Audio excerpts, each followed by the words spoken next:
আসসালামু আলাইকুম। চলে আসলাম খাবার নিয়ে, মানে রাতের খাবার ছিল এটা গতকালকে।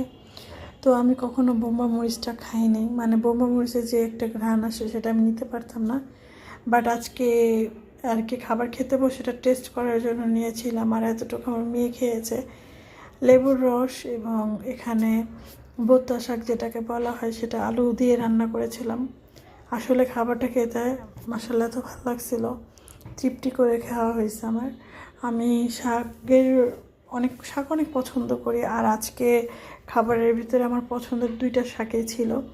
শাকটা ছিল হয়েছে বললাম, প্রথমটা খাইছি বোত্তা শাক আলু দিয়ে কুচি করে এটা দিয়ে ভাজি করছি। আরেকটা শাক খেয়েছিলাম, ওইটা হয়েছিল দেখতেই পাবেন। তো খেতে খেতে কথা বলতেছিলাম আমার বাপজানের লগে, মানে আমার ছেলের সাথে। আসলে কি মাঝে মাঝে না ছেলে মেয়ের সাথে মন খুলে কথা বলতে হয়, তাহলে আপনার ছেলে মেয়ে নষ্ট হবে না, কোনো অকারেন্স করবে না, ঠিক আছে। আর এই যে পালং শাকের সাথে পাঙ্গাস মাছের মাথা দিয়ে শাকটা রান্না করছে, এই শাকটা খুব টেস্ট হয়েছিল, খাইতে খুব টেস্ট হয়েছিল। আর হয়েছিল এখানে আমি যে শলপটি মাছটা আছে এটা টমেটো দিয়ে রান্না করেছিলাম, সেটাও নিয়ে নেব আর কি।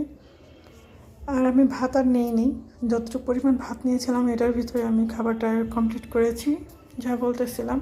তো আমি সারাদিনের ভিতরে কিছুটা সময় আমার ছেলের সাথে মেয়ের সাথে অনেক ধরনের অনেক বিষয়ে কথা বলি, যাতে কথায় কথায় না ওরা অনেক কথা বলে ফেলে, তখন ওই কথাটা ওদের বুঝ দিতে পারি, যাতে ভবিষ্যতে আমার মতো কোনো কপাল না হয় ওদের। আপনার সন্তান যখন আপনার সাথে মন খুলে ছোটো থেকে কথা বলতে না পারবে, তখন সে অন্যায় অবশ্যই করবে, সে খারাপ ঠিকই হবে। আর সে খারাপটা যদি আপনি প্রশ্রয় দেন তাহলে তার কোনো কথাই নেই। আমি আমার ছেলে মেয়েদের এমনভাবে শিক্ষা দিতেছি, ওদের কখনো আমি অন্যায়কে প্রশ্রয় হইতে দিই না, মানে প্রশ্রয় দিই না, সরি। আর হয়েছে হলো কখনো ওদের উপরে এমন কিছু জোর করে চাপাই দিই না যেটা ভবিষ্যতে আমার জন্য খারাপ হবে।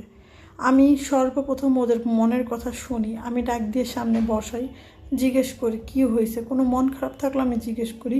আর যখন জিজ্ঞেস করি তখন আমি ওদের একটা ফ্রেন্ড হয়ে যাই, কোনো মা হই না। কারণ আমি জানি মা হয়ে কখনো সন্তানের মন থেকে আপনি কথা নিতে পারবেন না, তখন আপনার ভিতর উল্টাপুল্টা শাসন চলে আসবে, কখনোই আপনার সন্তান আপনাকে মন খুলে কথা বলবে না। কিন্তু আলহামদুলিল্লাহ আমার সন্তান অন্যায় করলেও আমার কাছে বলে, আবার ভালো কিছু করলেও বলে, বা কোনো প্রশ্ন থাকলেও আমাকে করে। আমিও যদি কোনো অন্যায় করি আমার সন্তান আমাকে ওপেনলি বলে দেয় যে এটা তোমার অন্যায় হইতেছে। তো ভিডিওটা এই পর্যন্তই ছিল, খাবারটা খুব টেস্টি ছিল, আলহামদুলিল্লাহ। খুদা হাফেজ।